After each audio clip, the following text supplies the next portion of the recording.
হরে কৃষ্ণা। আগামী 7ই ফাল্গুন 20শে ফেব্রুয়ারি মঙ্গলবার জয়া বা ভৈমী একাদশী ব্রতের উপবাস। আর পারণ হলো পরের দিন বরাহদেবের পূজার পরে 9:58 মধ্যে, সকাল 9:58 মধ্যে পারণের আগে বরাহদেবের পূজা করতে হবে। হরে কৃষ্ণ। এখন আমি আলোচনা করব ভৈমী একাদশী বা ভীমসেনী একাদশী বা জয়া একাদশী ব্রতের মাহাত্ম্য কথা সম্পর্কে। এই একাদশী ব্রতের অনেক নাম আছে। এই একাদশী ব্রতের মাহাত্ম্য কথা সম্পর্কে ভবিষ্যত্তর পুরাণে যুধিষ্ঠির শ্রীকৃষ্ণ সংবাদ রূপে বর্ণিত হয়েছে। মাঘ মাসের শুক্লপক্ষের যে একাদশী, সেই একাদশী ব্রতের নাম কি, সেই একাদশী ব্রতের বিধি কি, মাহাত্ম্য কি, এই সম্পর্কে মহারাজ যুধিষ্ঠির ভগবান শ্রীকৃষ্ণের কাছে প্রশ্ন করছেন যে, হে ভগবান, কৃপা করে আপনি বলুন। তো এই ব্রতের আবার কল্পান্তরে বিভিন্ন নাম আছে। ভবিষ্যত্তর পুরাণে বর্ণিত হয়েছে জয়া একাদশী নামে, আবার শ্রী গরুর পুরাণে ভৈমী একাদশী বলা হয় মাঘ মাসের শুক্লপক্ষের একাদশী তিথিকে। আবার পদ্মপুরাণে জ্যৈষ্ঠ মাসের শুক্লপক্ষের একাদশীকে বলা হয় ভীমসেনী একাদশী ব্রত বা ভৈমী একাদশী ব্রত বা পাণ্ডবা নির্জলা একাদশী ব্রত জ্যৈষ্ঠ মাসে। আর গরুর পুরাণে এই মাঘ মাসের শুক্লপক্ষের একাদশী তিথিকেই ভৈমী একাদশী ব্রত বলা হয়ে থাকে।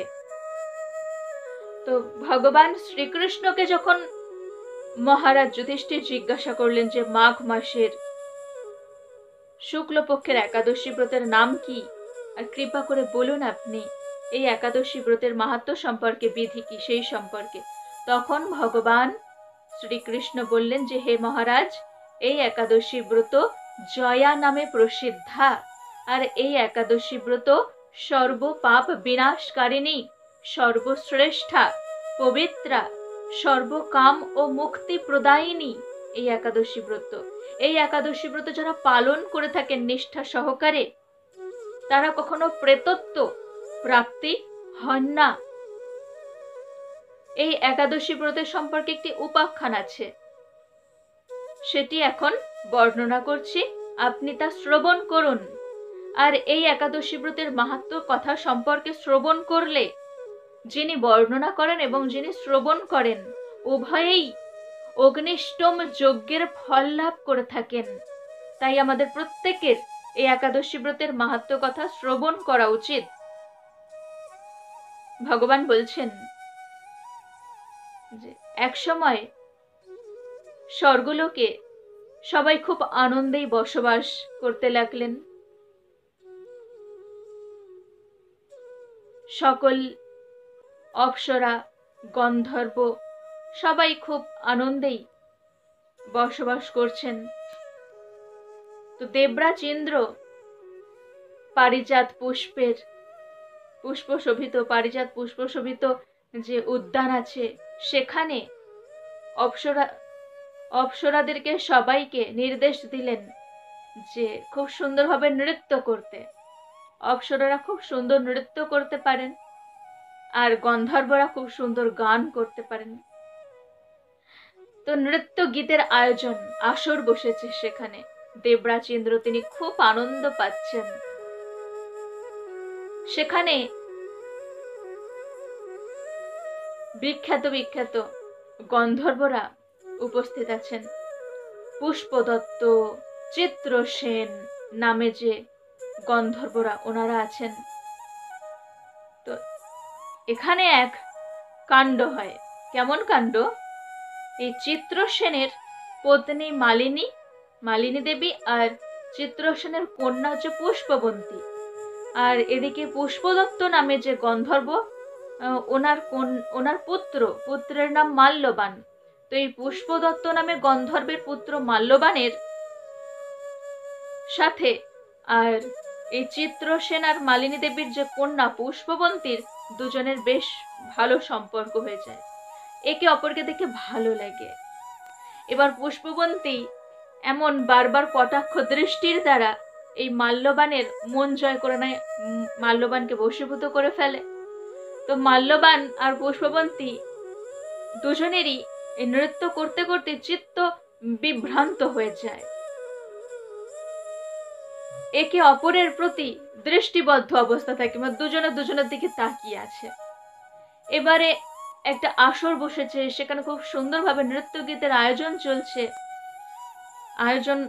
হয়েছে, সেখানে নৃত্যগীত চলছে। আর সেখানে যদি দুজন দুজনের দিকে তাকিয়ে থাকে তাহলে কি হয়, সেখানে ক্রম বিপর্যয় ঘটে যায়, তাল মান, সঙ্গীতের যে তাল মান সব ভঙ্গ হয়ে যায়। ব্যাস, এর ফলে ঠিক মতো সবের তাল বিচ্ছেদ হয়ে যায়। আর দেবরাজেন্দ্র প্রচন্ড ক্রুদ্ধ হয়ে গেলেন। তিনি বললেন, আরে আমার আজ্ঞা উল্লঙ্ঘন করার সাহস কার হয়? আমার আজ্ঞা উল্লঙ্ঘন করা হয়? একে অপরের প্রতি কামাসক্ত হয়ে পড়েছে।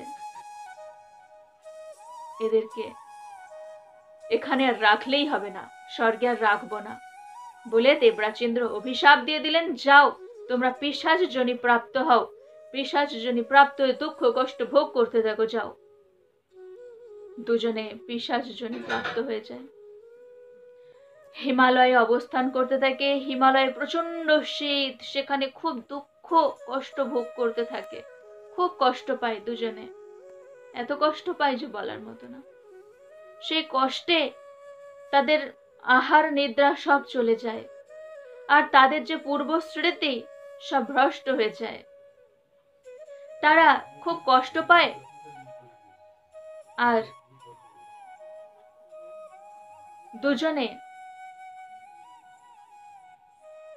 আলোচনা করতে থাকে যে আমরা তো কখনো কোনো পাপ কাজ করিনি, তো আমাদের এইরকম দুঃখ দুর্দশা কেন, আমরা এত দুঃখ কষ্ট ভোগ করছি কেন, এই রকম বলতে থাকে। আর খুব দুঃখ কষ্ট ভোগ করছে, কষ্ট তো ভোগ করতেই হবে, করছে অভিশাপ অনুযায়ী।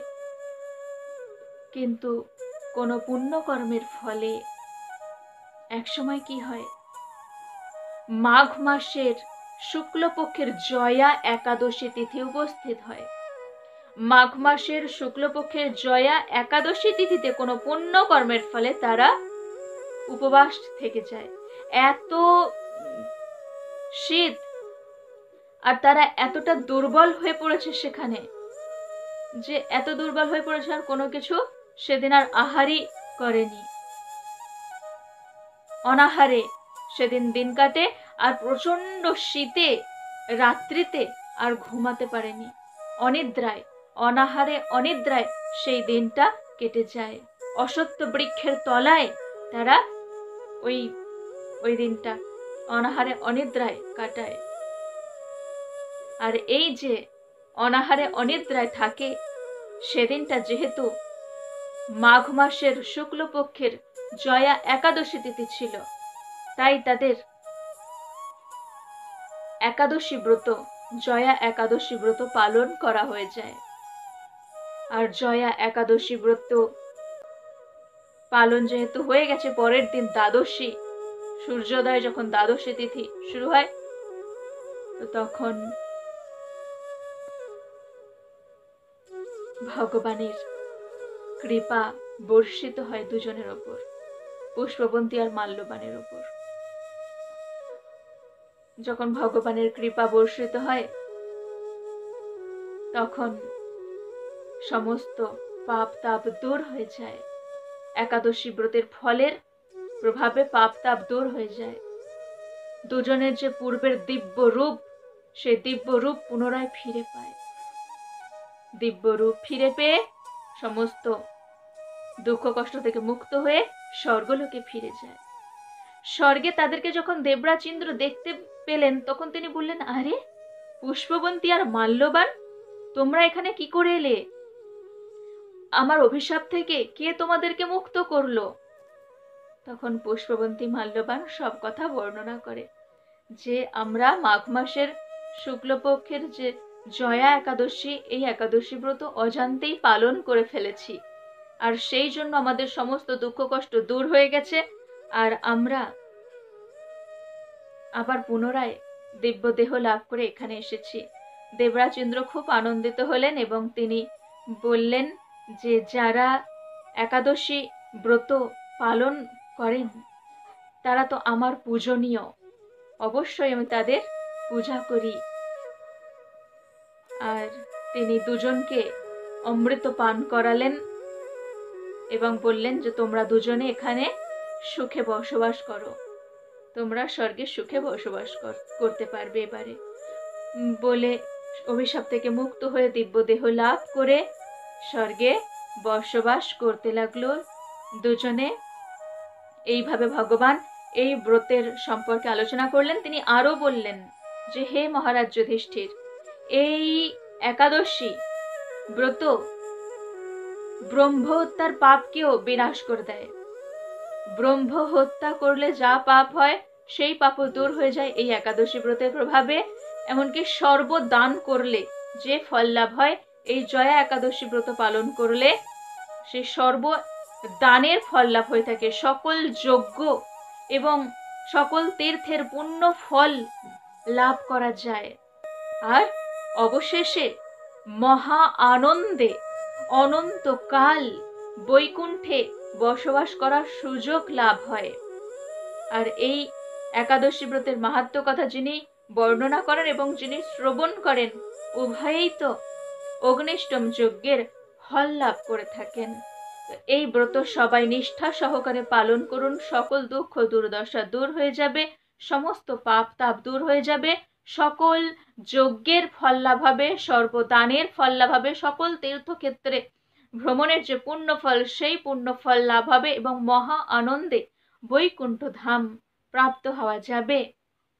সবাই আমার সাথে বলুন, হরে কৃষ্ণ কৃষ্ণ কৃষ্ণ হরে হরে, হরে রাম রাম রাম হরে হরে।